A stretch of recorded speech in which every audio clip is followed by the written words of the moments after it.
Formula 1-də könüllülük barədə sualları cavablayıram 4-cü hissə. Formula 1-də könüllü olmağın hansı müsbət və mənfi tərəfləri var? Mənim üçün mənfi heç bir cəhəti yoxdur, amma əgər mütləq birini saymalıyamsa, ödəniş eləməməklərini deyə bilərəm. Müsbət cəhətlərini isə sayacağım çox şey var. Birincisi, çoxlu yeni tanışınız olur və networking eləyə bilirsiniz. İkincisi, bildiyiniz kimi Formula 1 qlobal bir yarışdır və bura çoxlu xarici azarkeşlər gəlir. O atmosferi hiss eləmək həqiqətən də möhtəşəmdir. Bundan başqa könüllü kimi işiniz bitəndən sonra əgər imkan varsa yarışa baxa bilərsiniz və yaxud da bulvardakı əyləncələrdən pulsuz şəkildə istifadə edə bilərsiniz.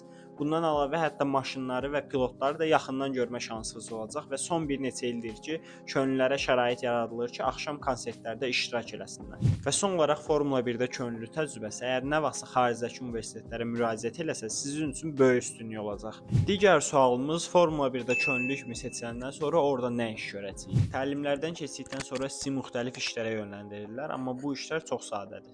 Misal üçün bir neçə iş deyə bilərəm. Məsələn, uniforma və akkreditasiyaların verilməsində, bilet yoxlanışında, azarkeşlərə tribunada yerlərini tapmaqlarında, məlumat mərkəzində onlara məlumat verməkdə, bulvar arasında olan əyləncələrə nəzarət etməkdə işləyə bilərsiniz. Saydıqlarımın hamısı çox sadə, amma məsuliyyətli işlərdir və təbii ki, bu işlərdə sizə işçilər daimi kömək eləyirlər və heç vaxt yorulmursunuz. Sizi daimi olaraq başqa könüllülərlə əvəz eləyirlər. Hər hansı bir sualınız varsa şərhlərdə yazın və yeniliklər üçün səhifəmi izləməyi unutmayın.